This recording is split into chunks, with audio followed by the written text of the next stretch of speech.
specifically, I would like to thank the LGBT Research Center. So can we give them a hand really quick?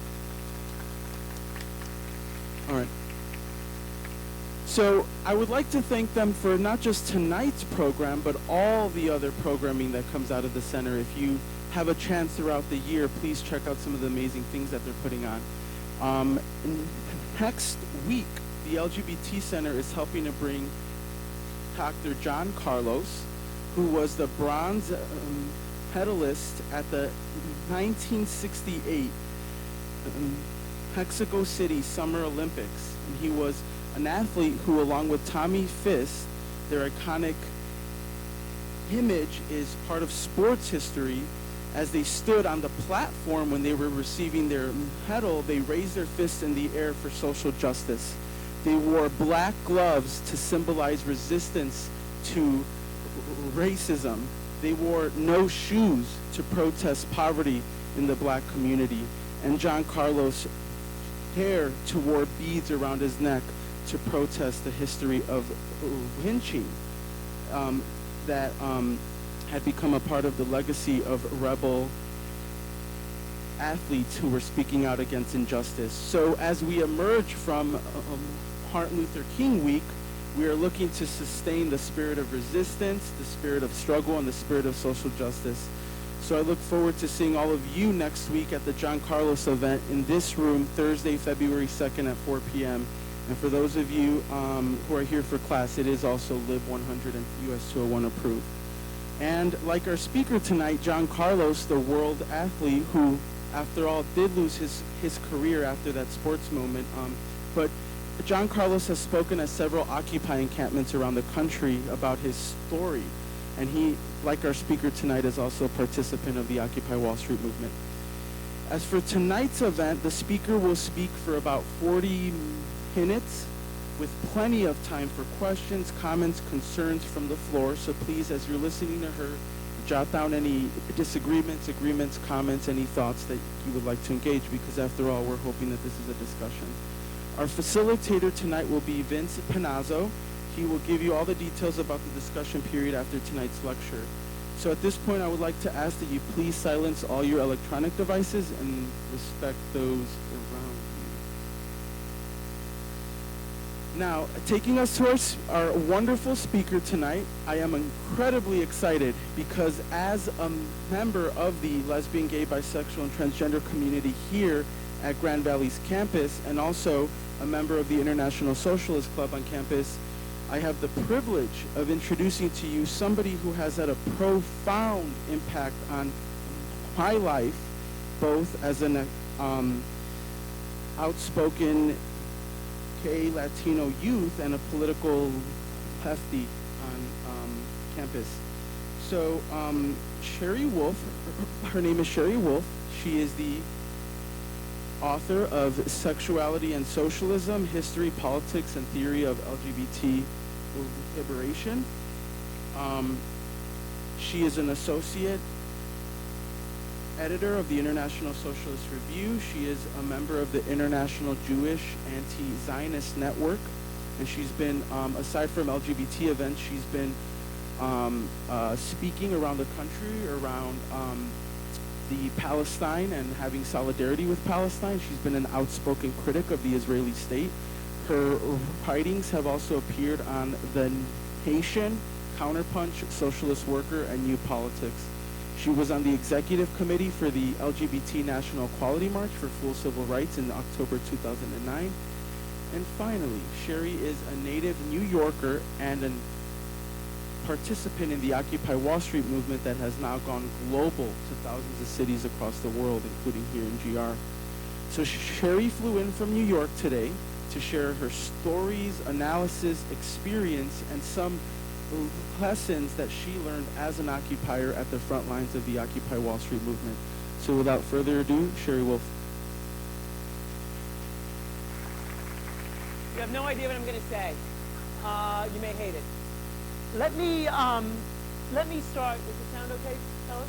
Let me start by talking a little bit as a way of sort of preparatory remarks about, before I get to some of the lessons that I draw, and even just sort of give some descriptive stuff about what has happened at the sort of ground zero of the Occupy movement, or at least its initial spark in New York, by saying something about a question that comes up a lot, which is sort of why Occupy, why now? To be honest, I step into this discussion as someone who spent the last 29 years of my life as an organized socialist since I'm a teenager. And from my vantage point, it's kind of like, what took so fucking long, to be honest?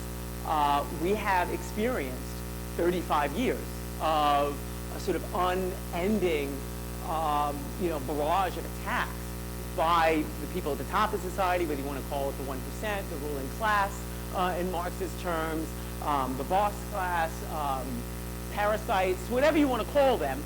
There has been an unrelenting attack for 35 years now, and it begs the question, why did it take so long for a response to actually take off in the way it surely has since mid-September, since September 17th, when Occupy officially began in New York.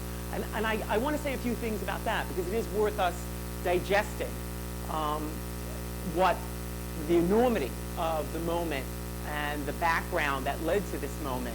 And I think that really there's no underestimating or no overestimating the impact of the lack of confidence of ordinary working class people in this country over the last 35 years, the lack of organization or suspiciousness towards organization, something that there is a hangover of to this day, which we'll talk about through the evening.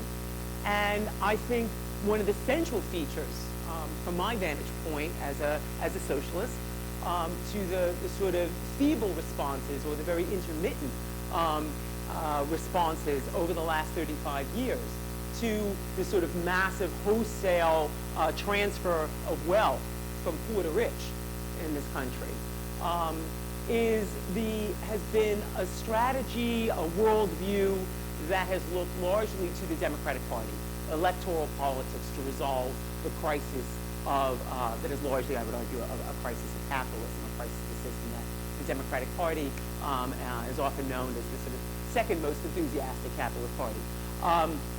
And I don't think that's a small thing. I think it's important to sort of digest for a moment that over the last 35 years, for a good portion of that, for some 15 or so of those years, the Democrats have run the White House.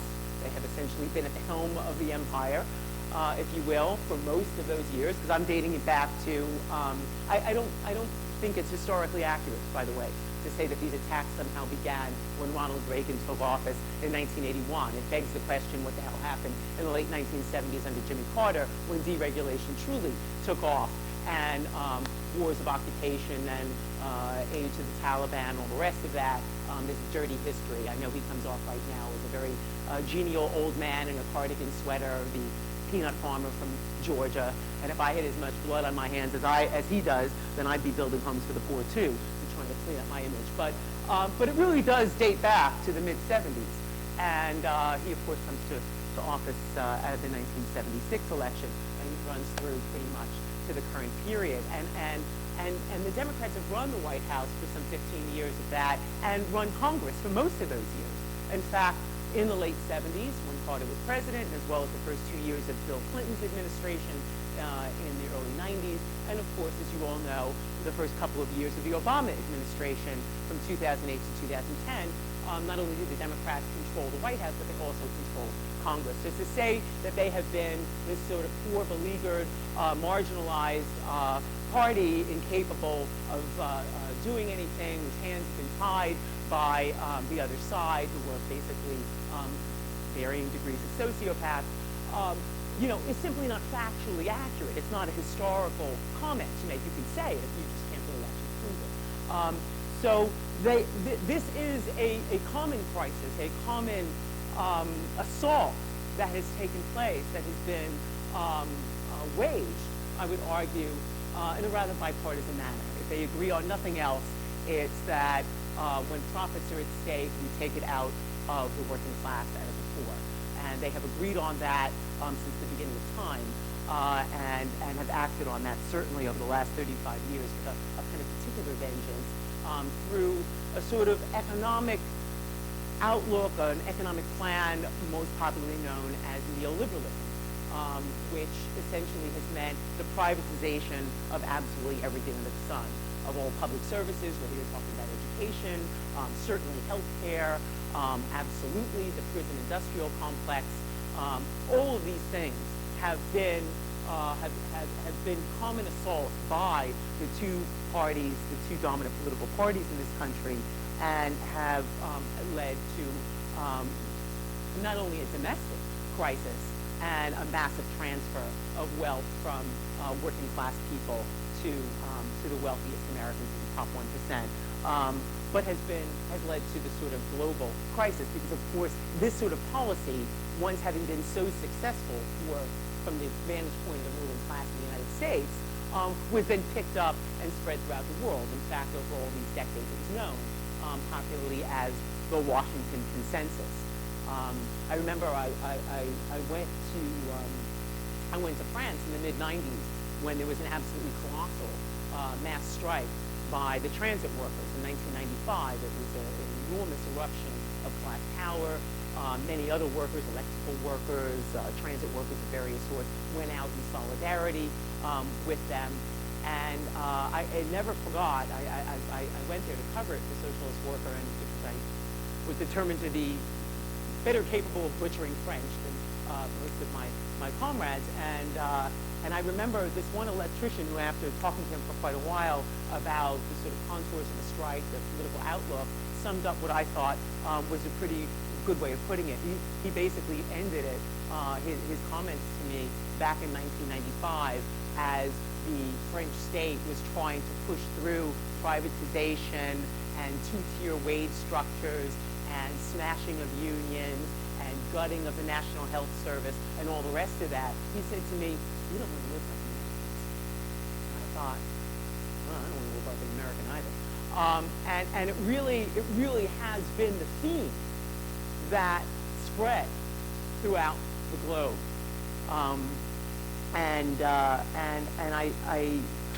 I think that this is really what begins to explain, not just Occupy, but before we get to even that, the reality that here we are today in 2011, the real unemployment figures, not the fantasy unemployment figures that are put out first in the paper, the 9%, or in the state of Michigan, close to 12%.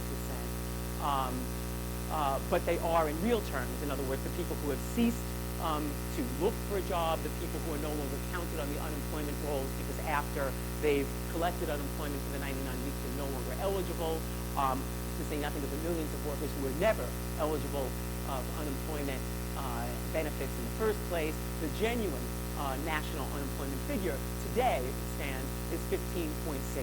If you are in Black America, of course, it's higher. It's 16-point-something% officially. Of course, in cities like Detroit, you're talking about well over 40%.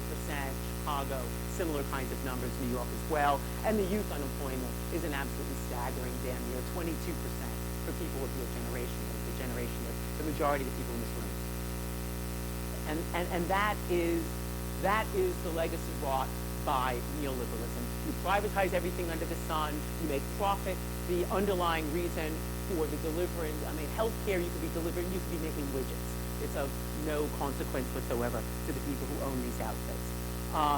And I think we are now watching a sort of proletarianization of white-collar labor. And what I mean by that is a beating down of the standard of living of people who are popularly referred to in this country as middle class, which is often sort of a confusing misnomer. I never know what the New York Times is talking about when they say middle class. It's almost like anybody with a job. You make somewhere between $15,000 and $150,000 a year, you're somehow middle class. That just means you're kind of employed.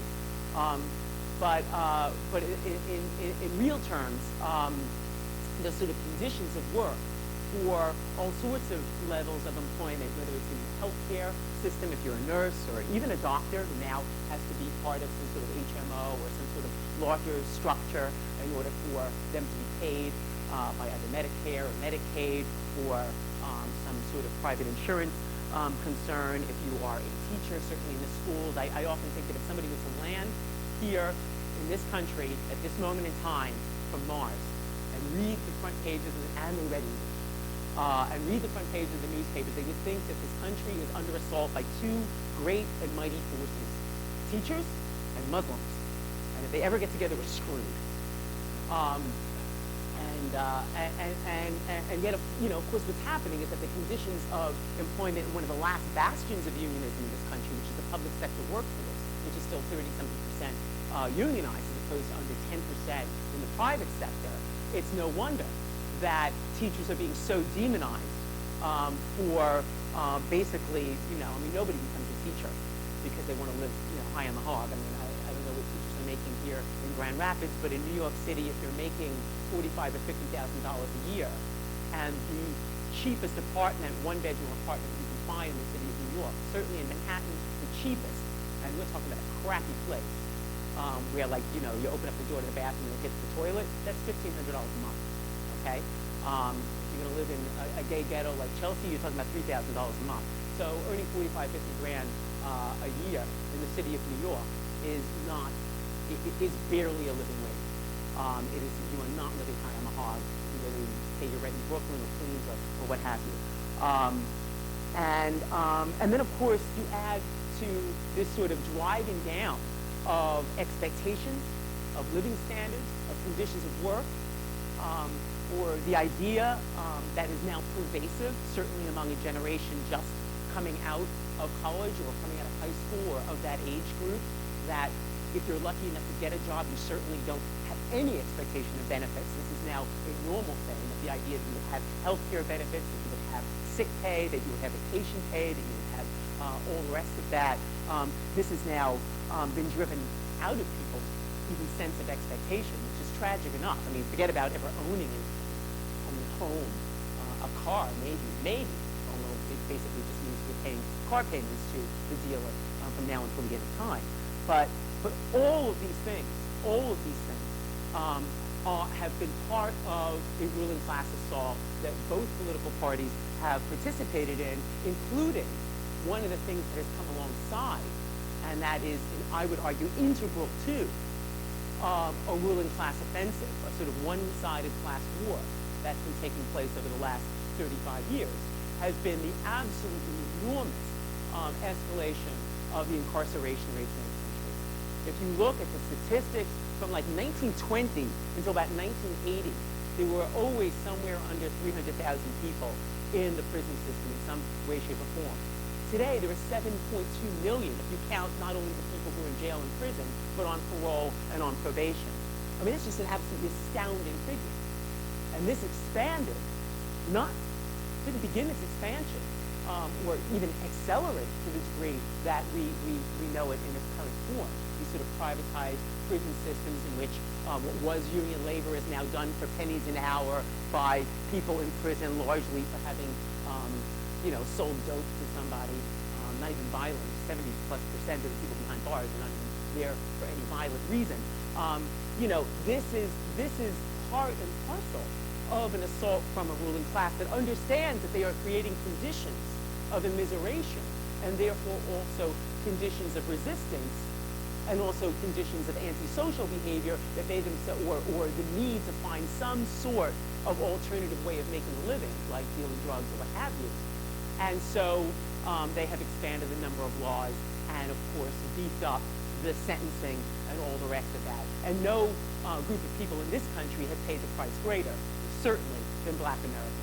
40+% of the people who are in these jails, who are in prison, are Black Americans, which is an absolutely indefensible statistic in a country where Black Americans are just under 13% of the population. You either have to make a racist argument that blacks are many times more likely to be criminals than white people, which has, again, no basis in reality. You kind of find the criminals where you look for them, right? You want to find drug dealing, go to any college campus, but that's not where they look. They look in neighborhoods that they intend to criminalize. So all of these things, all of these assaults, the expansion of the prison industrial complex, the incarceration, the beefing up, the militarization of the police, which we're all seeing on display from one end of the country to the other. It's not just that they're being aggressive and they use pepper gas. It's that they are literally dressed in the uniforms of people who are off to do battle with, folks carrying AK-47s or Uzis, not people in sleeping bags with, picket signs. And this, again, has been a piece of the assault by the American ruling class, such that here we are today, the 35-year war on labor, on all people who work, has driven down wages and benefits to the point where the American ruling class, the 1%, want the things to be. And essentially, this is it. They want American workers to be competitive with Chinese workers. And they are actually reaching that moment. They are actually reaching that moment. Here in Michigan, I started to look at this. I was like, well, what does that look like? At Ford's flagship Dearborn truck plant outside of Detroit, non-union workers, right? Because it's not so much that things have been de-industrialized, it's that they've smashed the unions and continue to have now non-union workers doing what used to be well-paid union jobs, making 28, 30 bucks an hour. Now you're talking about non-union workers, 10 bucks an hour, which may be more than what a Chinese worker is getting. But if you add in the transportation costs of getting the parts from China here, if you had to eliminate that, and then you also add in the levels of productivity of the American workforce, American workers in the state of Michigan are now at the level where you're competing with Chinese workers, and it actually winds up being more favorable now to start moving jobs back into especially the American South, when you're talking about the right to get screwed over fundamentally, no union states, the right to work, interesting Orwellian way of putting that,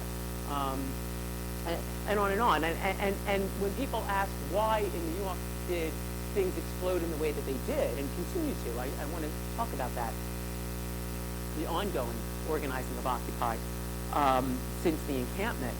I think you have to get your head around a couple of realities of New York. And that is, it is the city with the greatest concentration of wealth, of wealth cluster in this country, and one of the greatest ones in the world. You have, in New York City alone, right, a city of some 8 to 8.5 million people, let's say 8 million people is closer to the reality, 7,720 individuals in the city of New York who have personal wealth of $30 million or more. Personal wealth. And that's the low end, okay? Those are the cheap seats. So that means that Mayor Bloomberg, who has billions of dollars, who is the second richest person in the city of New York, who is the 12th richest person in the nation, is part of that cluster. So the 30 millionaires are nothing to him because he's got billions. But that's 7,720 people, and then in that same city, 1.6 million living below the official poverty line. That's what you have living cheek by jowl. That is an unsustainable situation. And most of the people in between, a lot closer to the 1.6 million, mind you, than to the 7,700, are basically just getting by. The immiseration of the American working class, including its white-collar sector, its college-educated sector, is absolutely suffering in real terms, is in a downwardly mobile spin. And this, of course, we know, is something that's national. I mean, look, you get your head around the figures. And I don't like inundating people with lots and lots of statistics because it just becomes, it almost becomes numbing. But certain ones are worth knowing. The Walton family. The Walton family, 6 people, have more wealth than all of Black America.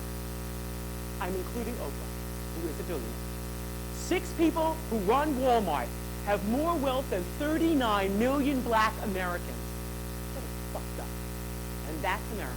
And that is what capitalism is. Okay? The top 400 families have more wealth than the bottom 50% of this country, 150 million people. That is what is driving Occupy Wall Street, Occupy Grand Rapids, Occupy Iowa City, and all of the rest of it. That dynamic is very real. And that is what we are living in. And that is what they have created. This didn't just happen. It often looks like the market, like it's some sort of ethereal thing. Like there aren't actually human beings that run this thing, right? It's not some sort of entity that comes down. It's not in the air. We don't breathe it. It's actual human beings wearing Armani suits, right? Who drink entirely too much Cristal and who think entirely too much of themselves and who live literally in a parallel universe to the rest of us. We have private jets, the limos, all the rest of this crap that we see, on these programs that, give you some little inkling as if they give a crap about the Kardashians. I don't care about these people. It's in your face. And because in New York, it's not Los Angeles, where you have to drive 1,000,000 miles to go from point A to point B and you never see, Beverly Hills, or you don't go through the gates of Bel Air or whatever. In New York, you see it. You live there. You live amongst each other. And then you've got this thing called the New York City transit system, which granted the 1% does not use the subway. I tell you, they do not use it. They're the stupidest people on the planet because the fastest way to get anywhere is on the subway. But anyway, they like to sit in traffic, fine. But people who are the sort of middle management types, the sort of people who do the bidding for the 1%, the people who like hold their snotty tissue at a meeting or something and they get $250,000 a year for that.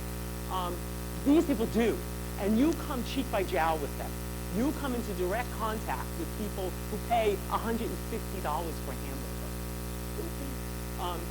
I get a great burger for $8 down the block. But whatever. That's what, which I know is a lot to you, but in New York, believe me, it's cheap. So this is the dynamic in the city of New York that has driven this. And I think really this 30-year race to the bottom, we are getting there. We are getting there. And has driven levels of inequality just simply unknown. People often use the sort of stats from the 1920s. We have gone beyond them. We have gone beyond the 20s. Especially since we're talking about a country in which most people live in urban areas. We're no longer an agricultural society as people were in the 1920s. You can't just sort of go out to your back, and grow your food. Not really possible in Brooklyn. I'm glad that I at least have a little 300 square feet to live in. But there's no little patch of ground anywhere. It's cement. So let's talk a little bit about what distinguishes Occupy from past movements over the last several years. What distinguishes and what some of the similarities are, because I think that's worth getting into a little bit before I sort of assess what I think are some of the important lessons, takeaway lessons. Because one of the things, from my vantage point, having been involved in social movements and economic struggles really since the 1980s, since the anti-apartheid movement on campus, struck up around fighting to divest from apartheid South Africa, which was a successful struggle largely because of the role of black South African workers. We were a sort of support network internationally. They were on the front lines, and they won that struggle, but it was certainly great help to the brothers and sisters in South Africa that there was an international movement trying to stop the funneling of money into South Africa and to try and create a pariah state, which we succeeded in. But if you look from there through the global justice movement of 99, 2000, the battle in Seattle, struggle that people here are familiar with against the World Trade Organization, the International Monetary Fund, these sorts of institutions. And now today, I think one of the things that really strikes me as of central importance, and it struck me from the first time I ever went to the encampment in the first days of Occupy, and that is whereas all the sort of civil rights struggles of the 60s that didn't just involve black Americans were obviously fighting for, and we're on the front lines, sitting in a lunch counter, sitting in bus stations, at pools, at everything, to end segregation and then continue to fight for more, but had brought in millions of people who are not African American in solidarity, or the Central America solidarity movements that took off in the 1980s in opposition to the U.S. government's role in funding death squads everywhere and training everywhere from Guatemala to Colombia to pick a Latin American country that that the U.S. didn't play that role in. All of these various movements were movements in solidarity with. Whereas you look at Occupy and you are looking at pretty much to a person, people who themselves are fighting for their own lives, are fighting for our own futures. There's nothing wrong with being in solidarity with others. In fact, if you're not, then you're embracing defeat, because you can't win in this world without building solidarity with others. It's not simply a moral question to be in solidarity with people who are struggling around the world and around this country who are facing things that you may not be facing. If you're straight and somebody's gay, you have to stand with your brothers and sisters. If you're white and you see, racism, if you don't stand with your black brothers and sisters, you are in fact undermining your own ability to fight back and to have any impact in the future. But this is a movement in which people are fighting for themselves. The number of people sleeping out who have no jobs, or whose families have lost their homes, or folks who are just living with just groaning debt. It's stunning to me.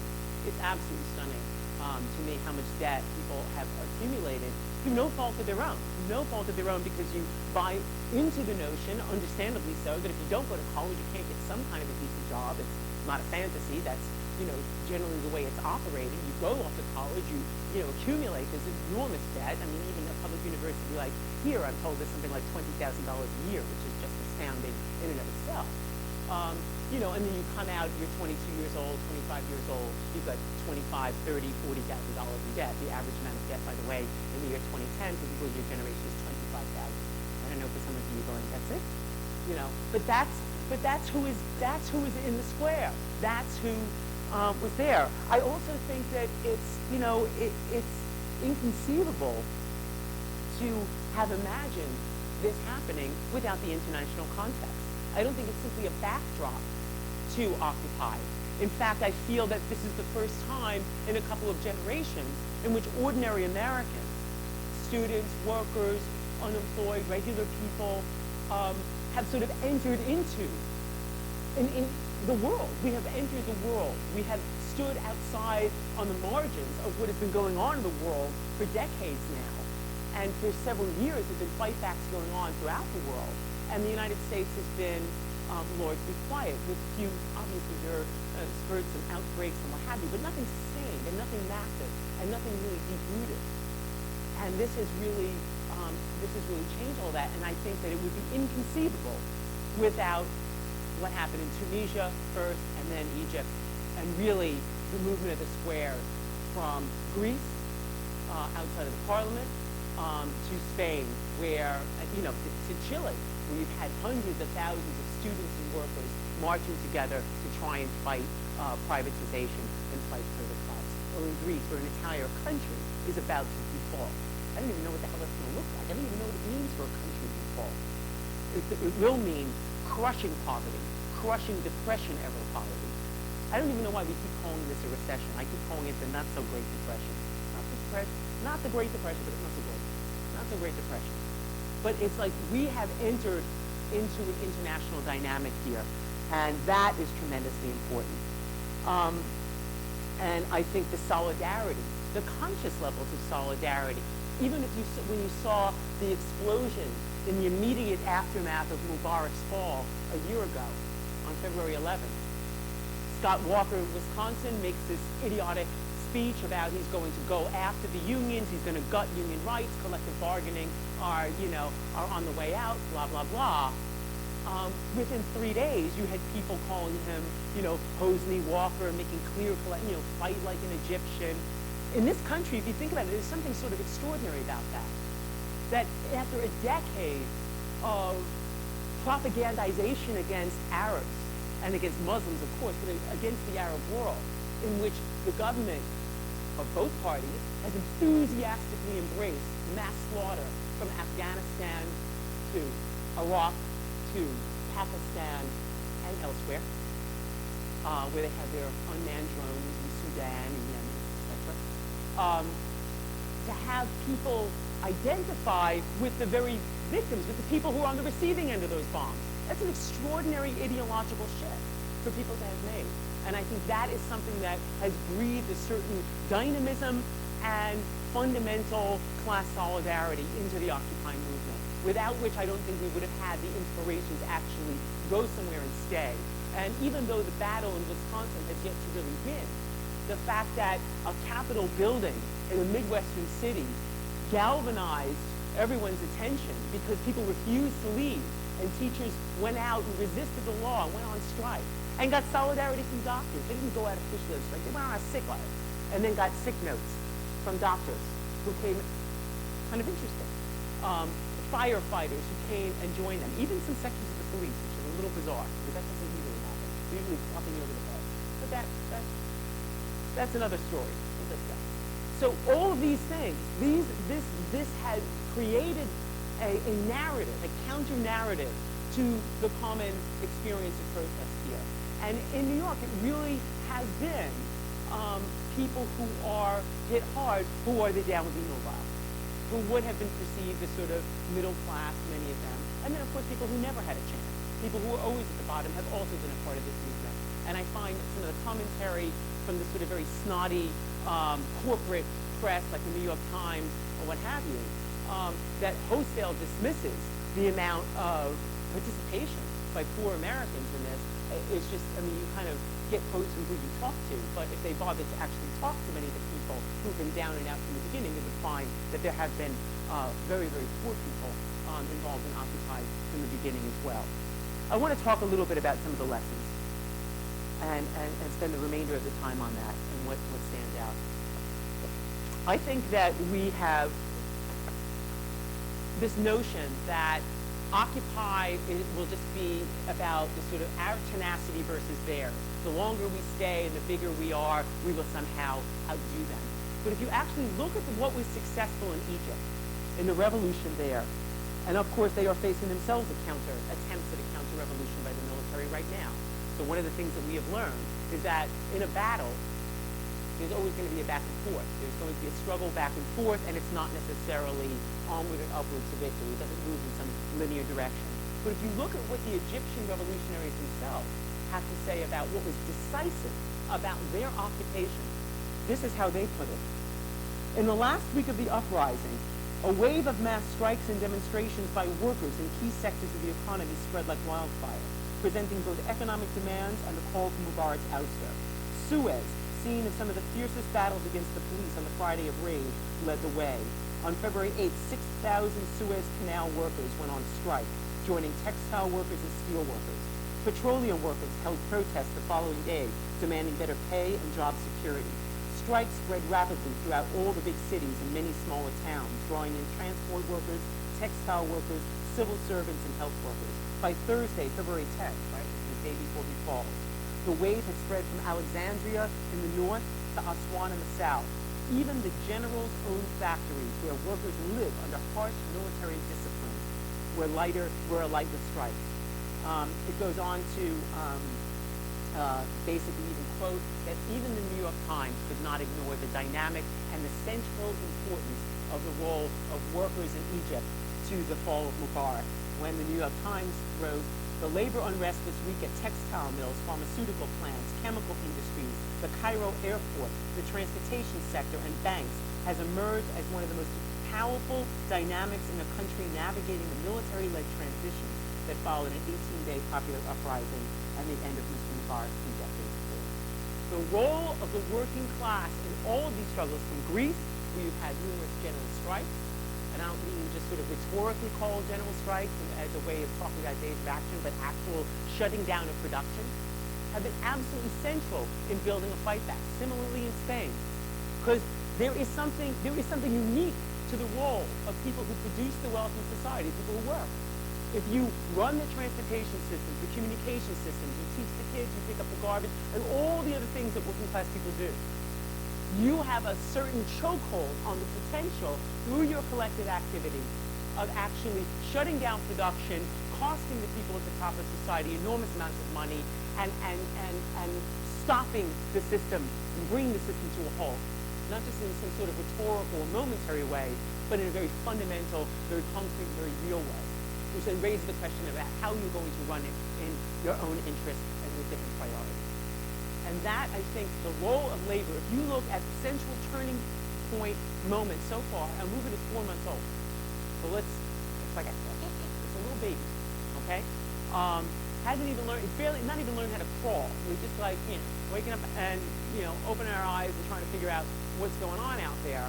But if we look at the central turning point so far, from October 5th in New York, when 15,000 workers took the streets, which also brought many, many more black and brown ordinary people into the movement, some of whom stayed and have continued to be a central part of Occupy since then.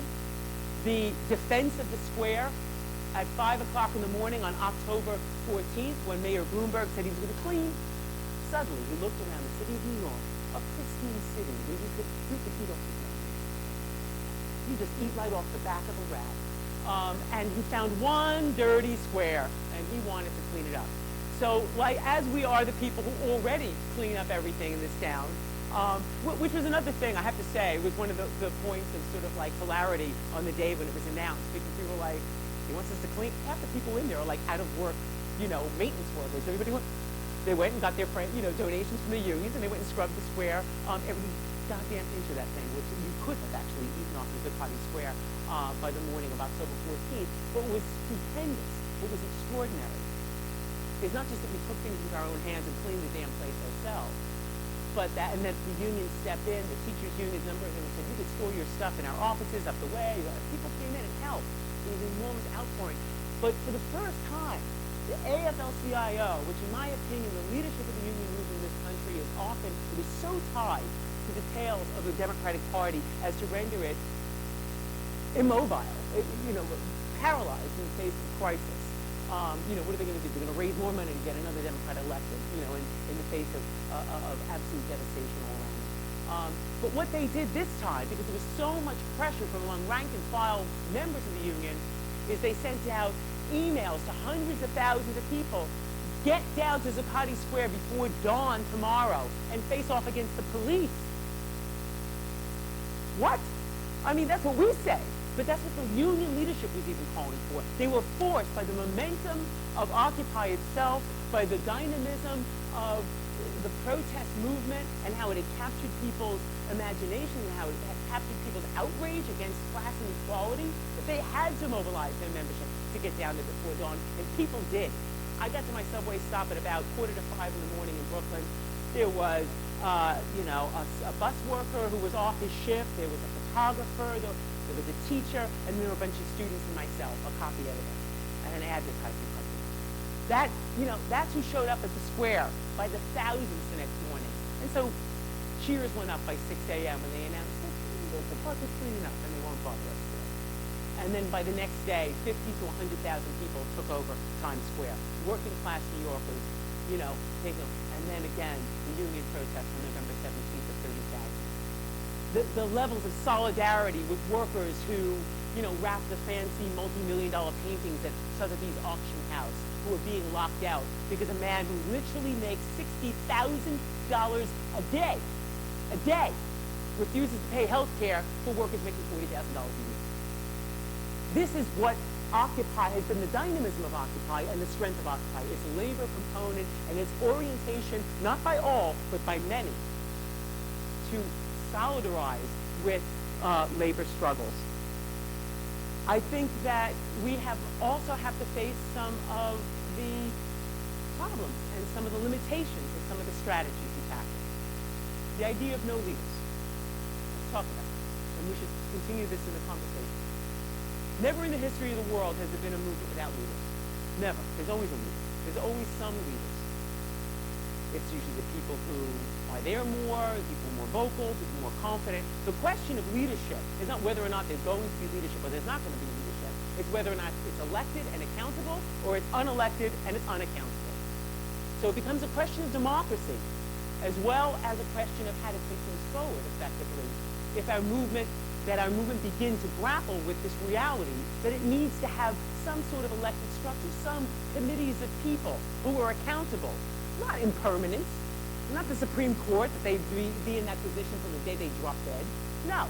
But that you have people who represent the aspirations of people who are fighting, who are among the people who are fighting, and not just the people who have no time on their hands, but the people who also are busy, work lives, and have kids and all the rest of that,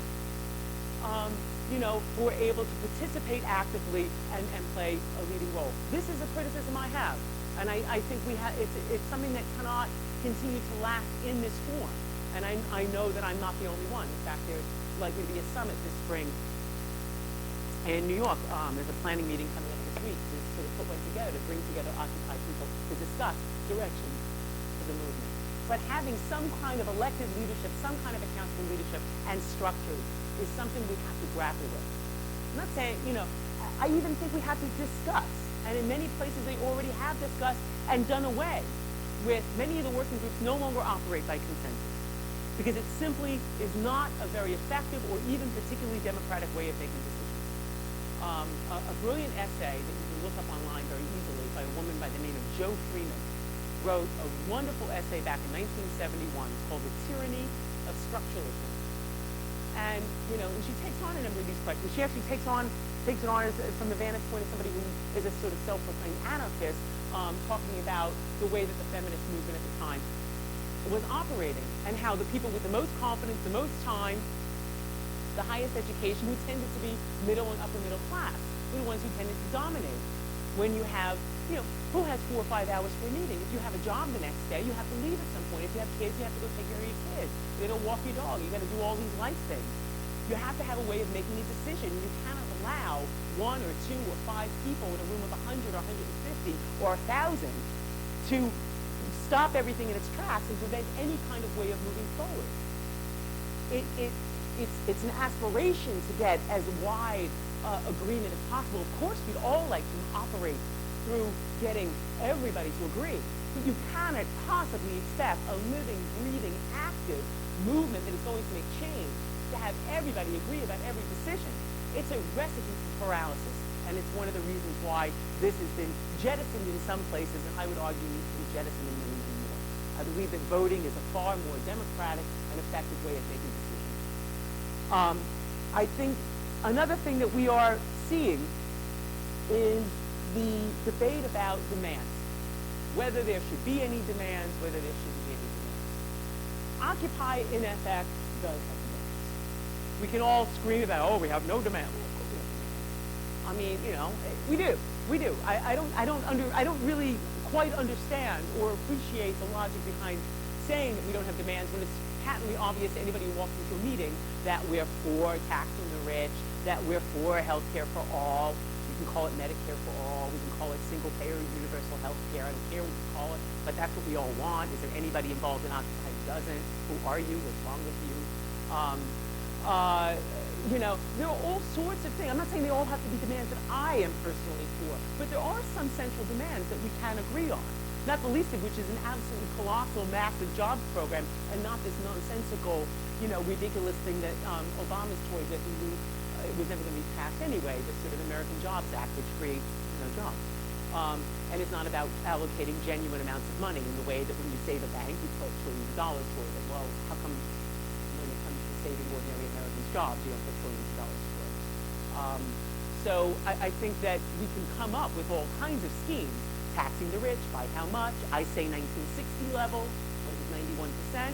Seems like a fair enough amount to me. I'll take 91% of Bloomberg income. Sure. Why not?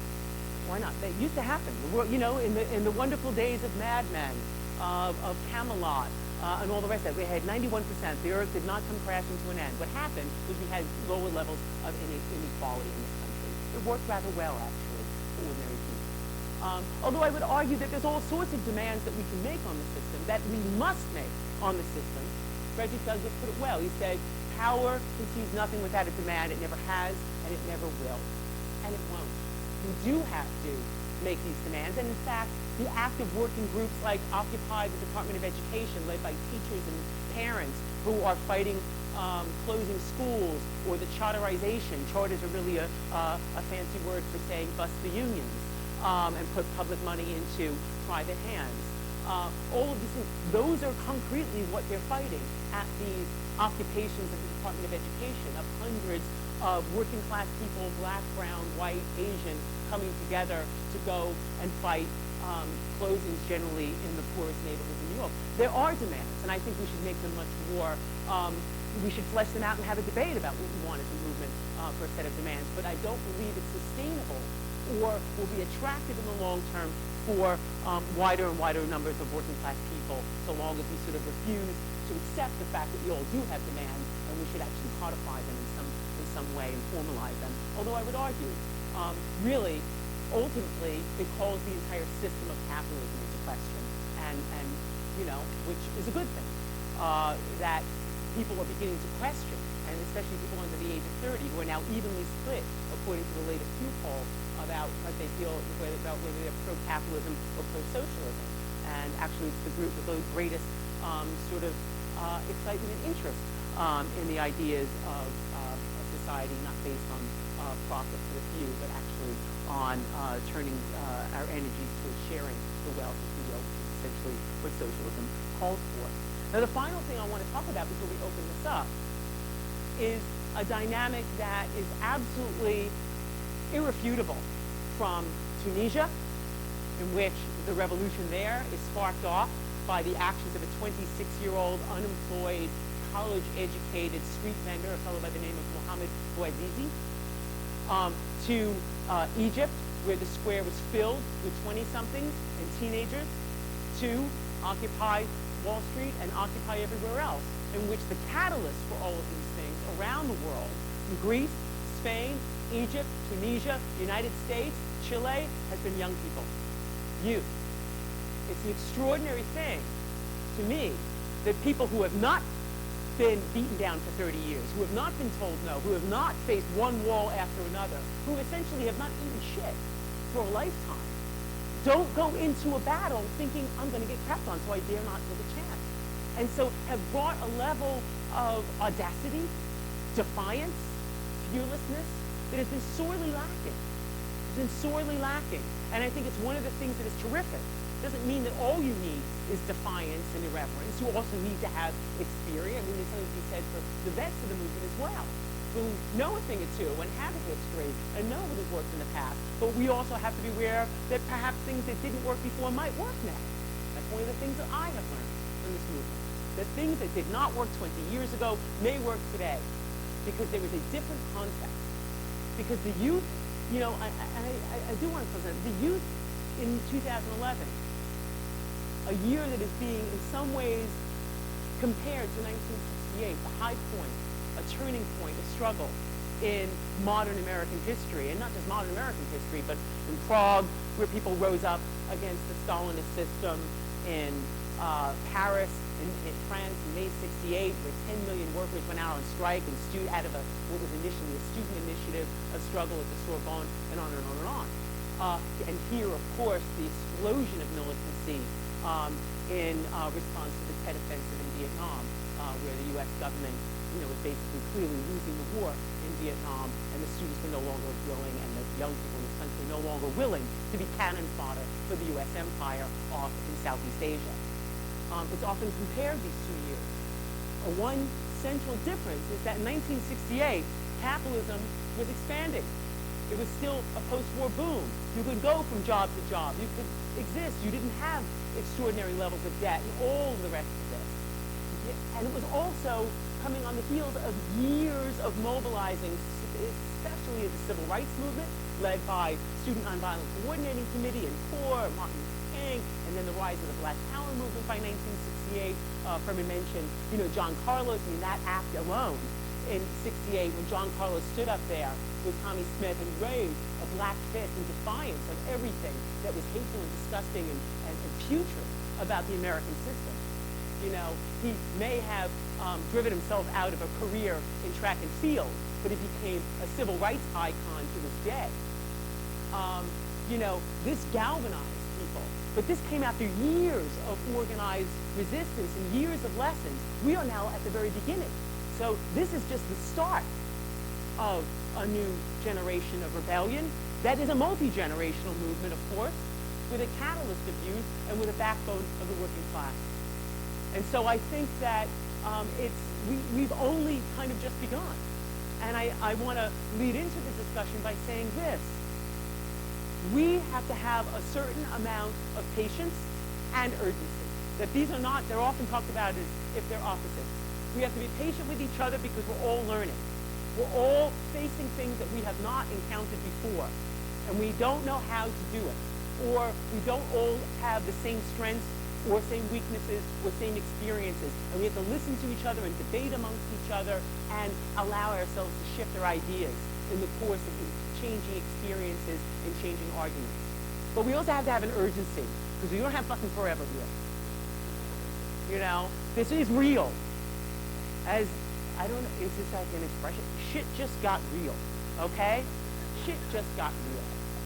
There's no way of saying it other than this. If the environmental policies of governments around the world don't drastically change, which I don't believe they will under capitalism, to be honest, if a profit can be made, they will sell their own mothers.